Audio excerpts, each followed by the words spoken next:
Hello mga kadasig.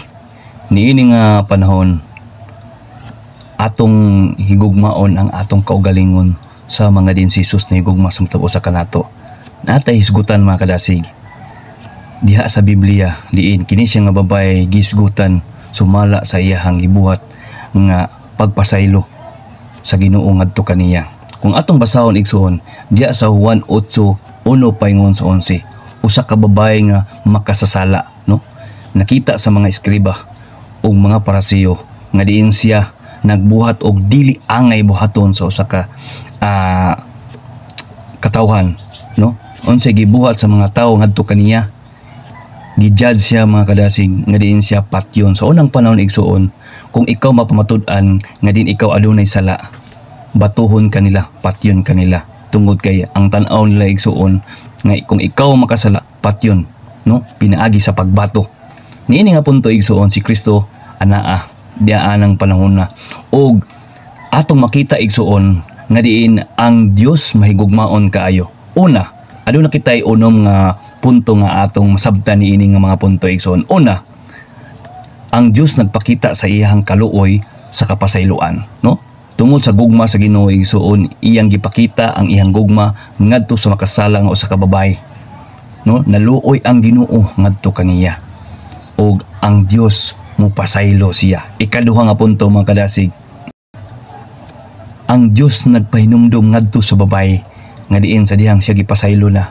Ang Dios nag-ingon nga diin dili na siya magpakasala. Ibig sabihin, kung aduna kitay gibuhat nga mga sala igsuon, gikinahanglan day nga ato kining biyaan, dili na kita magbuhat ni ano nga butang, tungod kay ang Ginoo nagpasaylo kanato. Kung ato lamang kining ihatag ngadto kaniya, ug siya kaangayan gyud mohatag og kaluoy, mohatag siyang gugma ug ang kapasayloan atong madawat. Ikatulo mga kadasig, ang Dios nagtan-aw sa imong kasing-kasing kung unsa ang imong pagbati sa dihang maghinulsol naka, no? Ang Dios nagtan-aw sama sa usa ka babaye igsuon nga diin nagtan-aw siya sa kasing-kasing sa babae kung giunsa niya pagbati ang iyahang pagpangayo og pasaylo ngadto sa Dios. Abi ninyo mga kadasig, ang tan-aw day sa Ginoo ang atong tagsa-tagsa nga kasing-kasing. Kung giunsa sa Ginoo nga gipakita niya iyang gugma mga kadasig, bisan dili sa to mga buhat, apan pinaagi lamang sa pagbati nga din ang Dios nga arang nato nga sangpiton sa panahon din kita makasala mga kadasig. Muna ang ikatulo. Ikaupat, ang tanan nakasala nguman hitabo mga kadasig nga samtang ang mga parasyon naghisgot kaniya nga siya pagapatyon, ang Dios nagpakita siyang kaluoy. Sumala siyang gisaysay mga kadasig kung kinsa katong nakasala mao'y muna mo bato, apan asa sila nangawala sila tungod kay ang Biblia tataw klaro kaayo mga kadasig nga din walay tao nga wala makasala gawas kang Kristo. Tungod kay makita sa Hebrehanon diin si Kristo gikinahanglan mataw og kini siya gawas sa pagpakasala mga kadasig, no? So gikinahanglan day mga kadasig nga din kitang tanan, no, magpakita og motibo nga din kita mahimo nga sama sa usa ka babaye nga diin kung makasala mangayo og pasaylo ngadto sa Dios, mutawag muila kang Jesus Christ ingon nga personal nga manluluwas. Ikalima mga kadasig, si Jesus mo pasaylo anda mo dawat kanimo sa panahon nga ikaw musangpit kaniya.